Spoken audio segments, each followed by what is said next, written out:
Yo, what's up? This is Mario West, former Atlanta Hawk and former New Jersey Nets. I'm tuning in to Scoop B Radio. Scoopy Radio, everywhere you need to be. I am your host, Brandon Scoopy Robinson, joined by the incomparable Mario West. Make sure to subscribe to Scoopy Radio on all streaming platforms, Apple Podcasts, Spotify, and everywhere in between. Mario, what's going on, brother? What's going on, King? How you doing? Working my tail off just like you. Hey, it never stops. Never, ever, man. Your journey to me, I find interesting because you are the silent assignment. You are everywhere, and people gravitate to you, not just because you have years in the game, but because you've been around a lot of the stars, but you are a star in your own right. Mike Woodson, your former Atlanta Hawks coach, spoke the world of you when he glowingly talked about your defensive prowess. I'm always fascinated with guys who always stay consistent and find their ways to stick with teams. And defense never hurt anybody. But I'm curious, prior to your NBA career, what was your staple that kept people dialed in with you? Yeah, well, again, man, thank you for this incredible platform, man, to be on. So, shouts out to you first and foremost, King. But for me, it was really just the work ethic, just somebody that I pride myself on that. And, everyone that I've been around, that's one thing I think they would say that's always stood out, in my mind, it's just the work ethic, may lack skills here and there, but his work ethic, is going to compensate, for the gap and bridge that gap. And then what you saw over time, those habits, that work ethic and everything like that, it would outshine some of those guys that were more skilled. And so, as you mentioned, Coach Woodson, shout out. That's like my second dad, man. I truly, truly love him. I'm forever, ever grateful for him, man, the opportunity that he gave me. He believed in me since day one. And we've been locked in, man. When I was with the Hawks afterwards, still to this day, so very, very appreciative of him. You were on Atlanta Hawks teams with, of course, Mike Woodson as the head coach that gave opposing teams hell. Any iteration of Al Horford, Paul Millsap, Mike Bibby. I kind of feel like the Hawks, when you played, came out of nowhere, similarly to like an Indiana Pacers team or even a New York Knicks team. What was training camp like during those years in Atlanta? Well, I would say, man, we had some great vets. At the time, so when I was a rookie, Al Horford, AC Law, the three of us, we were rookies together, but we had vets. We had Speedy, we had Joe. On that squad, we had Zaza, we had Josh Smith, who was young, but still kind of considered, a vet. I think he had been in the league already like 3, maybe going on 4 years, at the time. Josh Childress, Marvin Williams, so we had a good group of young guys, on that team. And then we traded, and got Mike Bibby. Once we got Mike Bibby, that was really like a turning point for us because of his leadership, because he was like a super vet. No one had success like he did, particularly in the Western Conference Finals, and when he was playing with the Kings and everything like that. So Mike is very, very playful, but also very, very, like he kept us, it's that balance, And I felt like when he came to the team, adding him as an addition, man, his leadership, man, just really spoke volumes. And so as it pertains to training camp, man, like we got after it, Like Coach Woodson, he's very straight to the point. Like, look, we're going to come in and this is what we're going to work on and we're going to get better. You know what I mean? And then we'll come back and, script over our plays and everything like that. But everyone that I know that I played with, they loved him. They're like, Coach Woodson is their favorite coach. You know what I mean? Because he's not a micromanager. He's going to hold you accountable and he's not afraid to, let you know if you're not doing your job. But at the same time, he gives you the freedom and he puts everyone in a position to be successful, and at the end of the day, man, that's really what you want. Is there an NBA equivalent today to what Mike Bibby was back then? When you think about Mike Conley, and think about what he's been able to do for all these years, man, shout out to Mike Conley, man. That's my guy. Happy to see what he's been doing. But his veteran leadership, like that stuff is invaluable, man. That's honestly, when I think about the NBA, it kind of, like, I don't have any hair, to pull out, but it frustrates me to see where I feel like some guys are pushed out when I feel like, man, their service, whether they playing 10 minutes, 15 minutes, like I look at one of my former teammates who's in phenomenal shape, Joe Johnson, my former teammate, Jamal Crawford. I think about Melo. Shoot, I even think about, someone like a Lou Will. You know what I mean? Like these guys, man, because they have experience, especially when you're dealing, with a young team, I think that it would be wise to have these guys around. Like I said, they don't have to go in and start and play, 30 minutes a game, but 10 minutes a game or strictly be, like what Udonis Haslam did. But Mike Conley, is the first person to come to mind, man. And you see, the success the team is having, man, because of his veteran leadership, man. He's been around for a long time, played against a lot of different teams, and smart point guard, keeps himself in shape, man, and just does the right thing. And I mean, I would even go to now he's been, hurt, battling some injuries and things of that nature, man. But, Chris Paul, what I'm saying? When he's healthy, he makes a lot of things easier for a lot of different guys, man. And everyone that I know of love to play with, him as well, man, because of things that he does, on the court. I feel like Josh Smith was ahead of his time, if you will. And I think because he had so much raw talent. But I think he would fit in today's game. What say you?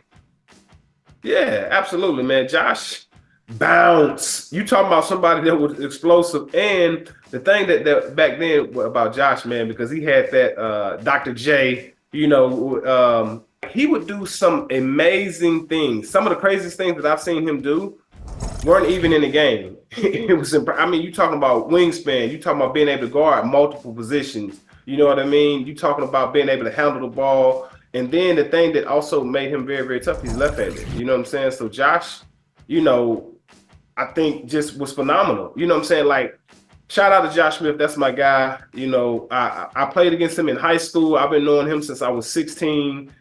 He got robbed one year. I think this was either my second year or third year. He should have made the All-Star team. Like, he was playing at such a high level. And thinking about that young team, that we had, when we took the Celtics to 7 games, and we ultimately, ended up losing in 7 games in Boston, but we had a good squad on the team. Man, he had that thing, man. He was going at Kate, man. He had that thing rocking. Joe Johnson was going at Leon. Bibby, that was probably my funnest, wow. Like, you don't appreciate it, you know what I'm saying, because you into it, but then years later, you know what I'm saying, now that I'm retired and look back, it's like, yo, and they end up ultimately winning the whole thing. How disappointed were you when Joe Johnson left Atlanta and came to Brooklyn? I wasn't disappointed because at that time I had a pretty good grasp and understanding of that it was a business. And at the same time, I had already left. I had moved on. I had my own, trials and tribulations trying to figure things out. It's like, man, I had been with the team 2 years, 3 years, and now I got to try out for the team again. Like, y'all don't know, but that's a part of it. You know what I'm saying? So I had a pretty good grasp and understand like it's a business, and things are going to happen. Some shakeups are going to happen, but to see my guy go on and do what he did, at Brooklyn, man, game winners and stuff like that, man. ISO Joe, is a bucket. So no, I wasn't disappointed. To follow up on that, Joe Johnson, to me, had such a grown man's game, even early on in his career, the Boston days, the Phoenix days. Do you see any comparisons in today's league? I'm trying to think with Joe, because Joe is, one thing that makes Joe so special, man, because he's 6'7", like 240, but just shredded. Just strong. Like, he has such great body control that it's just unbelievable. Can shoot, can post up. Like, he's a big guard. You know what I'm saying? Like, floater, he can get in the lane. Like, he does everything. And I love to watch him shoot. Like, his form, is pure. That's a good question, man. I'm trying to think. I would say a combination between a Paul George, because Paul George game is real smooth to me. You know what I'm saying? The way he kind of handles the ball, you know what I'm saying? Like, he is real smooth. And he doesn't do as much handling, but SGA, it's kind of like a combination, because one thing that I like about SGA and Paul George is their pace. You know what I'm saying? They're gonna hit you, but then they're gonna get to their spot and then pull up. And it's real cool. It's like, man, like they just get to it. You know what I'm saying? Just got a knack for scoring the ball. So those two come to mind. Your trajectory going undrafted and playing overseas, the only comparison that or at least connecting of dots that I see is Avery Johnson, who had war stories of, playing for the Rockets, playing for the Spurs, playing for the Nuggets, and not necessarily clicking on with a team really and truly until later on. And he's going on to be a head coach and be a successful entrepreneur.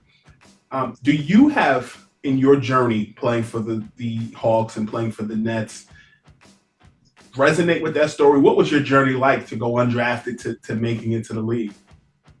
Yeah, so shout out to Coach Avery Johnson, who was my coach when I was with the Nets. Mario, come on, Mario, gotta get on the ball, Mario. Love him, man. He's, when I first met, like, he doesn't cuss. Like, he is, very, very demanding.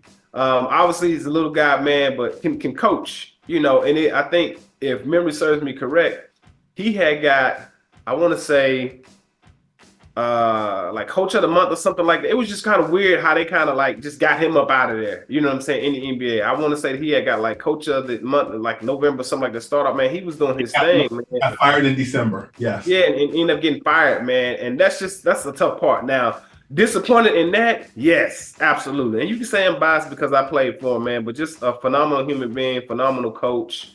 And but yeah, I definitely resonate with his story and other guys, like that went undrafted and they were able to, even these guys that are on two-way, you know what I'm saying, to go to the G League and spend the whole time like you've never heard of them, but then they finally get their opportunity and then they just make the most of it. And so my journey was, I actually just had an invite to try out for the training camp. And at the time, we were playing in Summer League in Utah. Salt Lake City, the review out there. And at the time, they had just drafted, Al Horford, AC Law.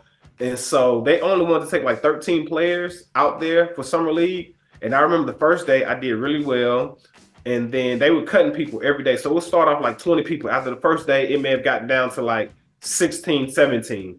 And then the next day, they were going to cut another 3 players or whatever. And so you would go into your locker and see like a pink sticker. And that pink sticker or tab or whatever mean, okay, like, look, you've been let go. You know what I mean? And so the second day, I didn't do my best, man. For whatever reason, man, like guys were blowing by me. I was just like, man, looking like I basically didn't belong. I remember I took a shower pill, like I didn't shower. Afterwards, I went back to the hotel, showered there, you know what I'm saying? And I didn't get on the phone, TV. I just got down on my knees, man, and just prayed. You know what I'm saying? Prayed to God, like, look, hey, if I get another opportunity tomorrow, because I didn't even stay around to see if they had like cut me. So the next day, the third day, which was the final day, when I tell you I went out there and balled, not to toot my own horn, man, but I played my butt off. Like I showed that I belonged so much that afterwards, shout out to Coach Fizdale because he was assistant coach at the time. He was the one that gave me he said that day, and I remember vividly, he said, you were by far the best player out here today. That's over Al Horford, that's over AC Law, everybody.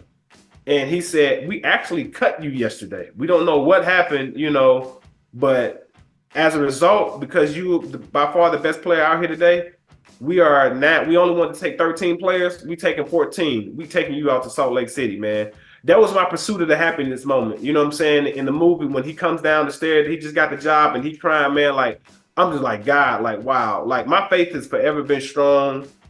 Praise God for all the things that he's allowed me to accomplish in life and the people that he's allowed me to connect with to help mold me and push me, man. So that was just an incredible moment, man, that I'm forever, ever grateful for.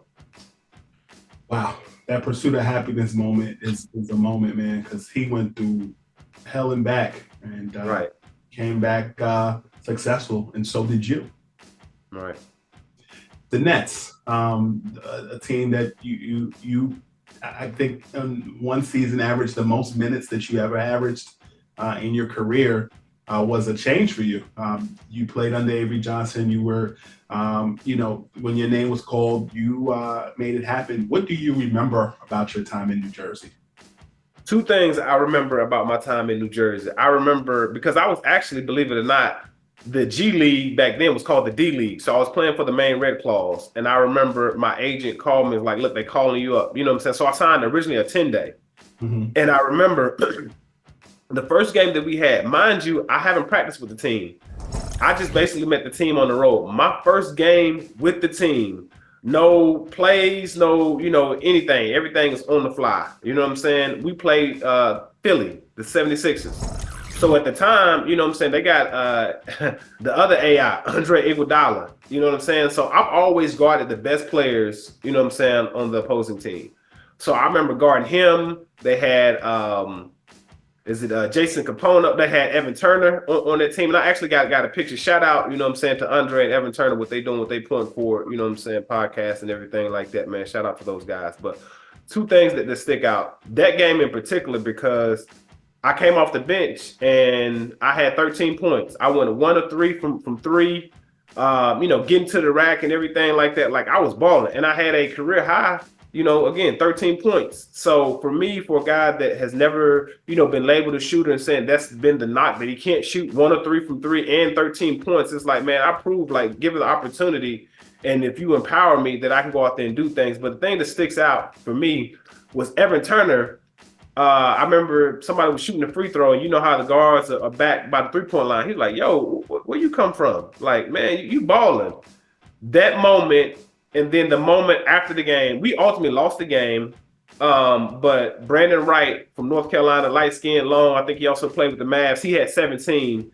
So he balled out too as well. But I remember Deron Williams and Brook Lopez coming up to me like, yo, man, we glad you on the star. Way to hoop. Like, they came up like, this is D Will, all-star. You know what I'm saying? Brook Lopez, you know what I'm saying? Like, man, that meant everything to me to have their, vote, you know what I'm saying? Like, their approval. You know what I'm saying? Because at the end of the day, that's really all a man wants. He just wants his respect. Like, look, man, I lace my shoes. I put in the same work, man. And to get that from them, that meant everything. And then, obviously, later on watching like Sports Center and looking at the highlights, and then on the ticker seeing Brandon Wright and then seeing Mario West Nets 13 points on the ticker.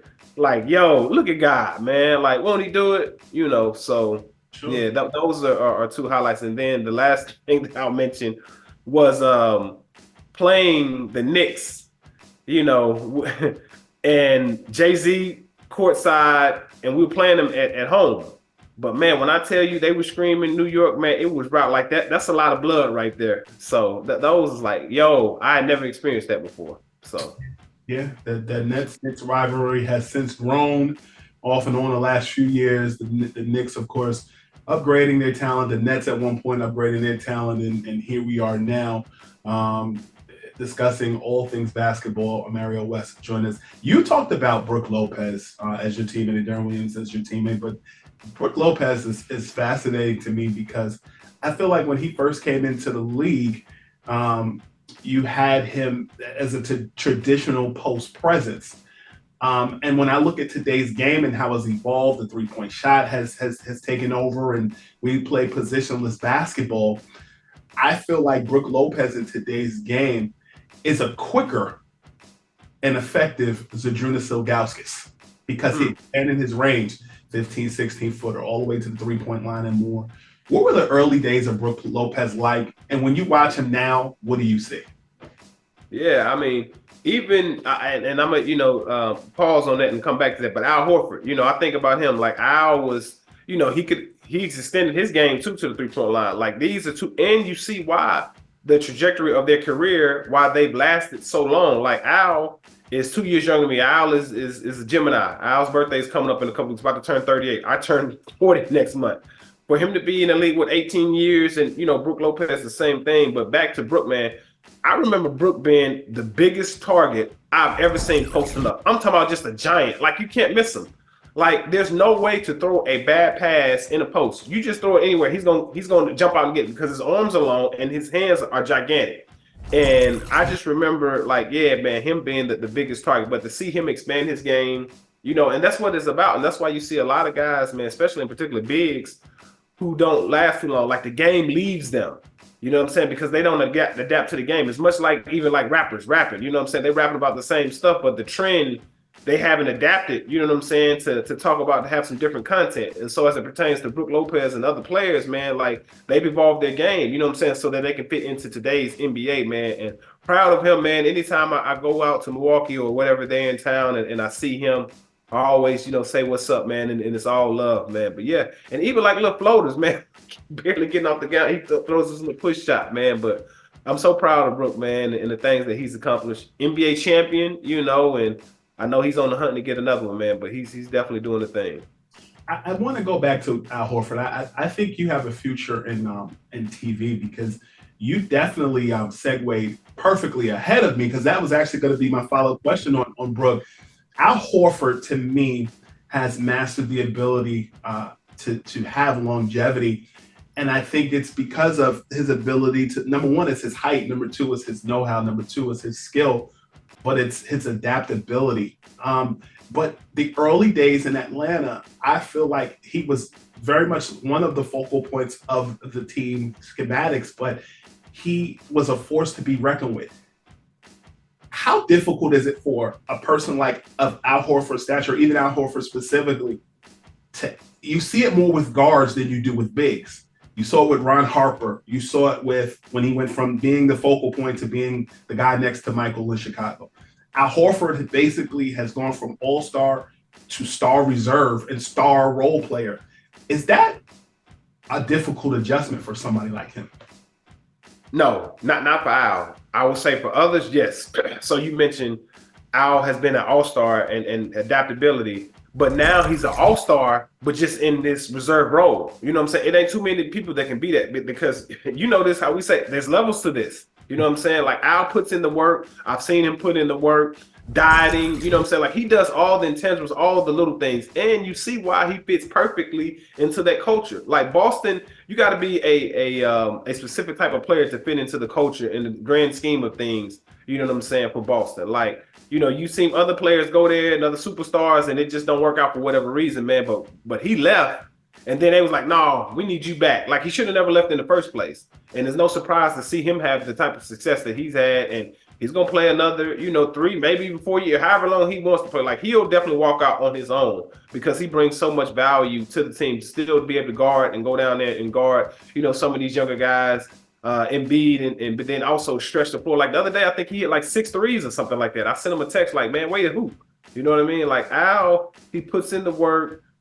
He's adapted his game, and he knows where he's going to get his shots. But he also knows, like, okay, look, this is time for me to be a little more aggressive, or this is a time for me, you know what I'm saying, to make sure the other guys, like, he's definitely a focal point. And I think early on, the success that he's having now, because when Al stepped in, he was starting, you know what I'm saying, as a rookie. Like he was playing all those games. So he was counted on a lot more, and that helped prepare him for where he is now. You know what I'm saying? So it's like, man, he was already groomed from day one to be in this position that he's in now. Mario West joins Scoopy Radio, talking all things hoop, and also an accomplished author. We're going to get to that in a second. Jamal Crawford, your former Hawks teammate, is now doing television. Did that shock you? Yes. Not because he can't do it, but I honestly thought that Jamal, I'll say this. I felt like he could have played another, what's his last game? He had, like 50 or something like I just didn't understand the dynamic of why you wouldn't want to have someone. I just felt like he had so much more to give the game of basketball. But that's the thing about basketball players, man. A shout out to Jamal Crawford, man. Saw him probably about a month ago. He came into town and we were hooping together, man. When I tell you he ain't lost it, trust me, he ain't lost it at all. But to see him segue, a lot of basketball players, we all have skill sets, and to see that skill set that he has that's transferable, because he speaks very well, he knows the game. He's a gym rat, and to see that, be able to transfer those skill sets, out to now when he's doing broadcasting, man, it's pretty cool. Like him, Reg, and it's phenomenal. And I'm really, really happy for him, man. He's someone that put in the work, man. And he's found him a second career because he's still staying close to the game. You just know some guys, man, they just got that like whatever room you put them in, they're going to succeed. You know what I mean? So, he's one of those guys. You're an accomplished author. You wrote a book with your childhood friend who is in the industry as an editor and more. I want to know more about that book. Tell me more about it. Yeah, well, hey, here it is right here. Defend the dream, the ultimate playbook to achieve any dream in life. So, to sum this up, I was over in Argentina and I tore my Achilles. And when I tore my Achilles, I think sometimes when you have things happen to you, like I had prior to my Achilles, I had a meniscus tear. And so, let me see. When I tore my meniscus, I was like, why God? You know what I'm saying? But then when I tore my Achilles, I didn't ask why. I just said, okay, God, what is it that you want me to do now? And I think oftentimes we always say, like, hey, I'm gonna do such and such when this lines up perfectly. No, like the time is now. And Kobe Bryant has said this, read this book. He said that the common mistake is thinking that we have time. You know what I mean? And so for me, I always wanted to write a book. I always felt like I've been blessed. Not that I'm better than anyone, but that I've been blessed so much that it is my duty to give back and pour and let others know, like the same God that blessed me, he will bless you. You know what I'm saying? It's been my duty to share some of these stories and these obstacles that I overcame so that I can encourage others to ultimately, again, glorify God. And so for me, at that moment, that's when he spoke to me and said, it's time. And so I've been putting it off, man. So the book, man, is not a basketball book, even though that was my dream. But it's a book about life. It has workbook questions inside the book for you to ask yourself, you know what I'm saying, in real time. And it just talks about from the age of 7 to, me making the Hawks, you know what I'm saying, my pursuit of happiness moment, man. It has some stories in there, man, that I think will make the reader laugh, maybe even make the reader cry too, So very, very proud of this book, man, to be out. And the feedback that I've got, it means everything. Like if only one person read the book and came back to me and said, hey, yo, this chapter, I can identify, because at the end of the day, we all go through the same things, in life, and I think that, it's our duty to share it, man. And so that's something that I'm proud of and blessed, man. MarioWest.com. Check out the book, MarioWest.com. Go and get the book. And I love the fact that the first word in the book, is your calling card on the court. Right. It transitions or transcends outside of just the court. It transcends to the game of life. Right. That's what you got to do, man. When you have a dream, you have to defend it. The first thing that I think about when the word defend, protect. You know what I'm saying? Like, there's going to be other people that's going to try to steer you away from achieving your dream or pursuing your dream. It's going to be doubt. Like, it talks about all the things that I think a normal person, because we're human. You know what I'm saying? There was times where I doubted, like, hey, God, is this dream really, really meant for me? Because so-and-so didn't happen and this didn't happen. And, man, it just looks like, and you feel like giving up. But I always say I might be delayed, but I won't be denied. So that was my mindset. I like it. Brother, you are a wealth of knowledge. Make sure you check out his website. Make sure you check out his book. Make sure you check him out on all social media platforms, Instagram, Twitter, everywhere in between. I appreciate your insight, brother. You're off the hot seat. I appreciate you, King, man. Tune in to this platform right here, man. So appreciate you, Scoop. Appreciate you. Video. Yes, sir. Keep shining. Yes, sir. Man.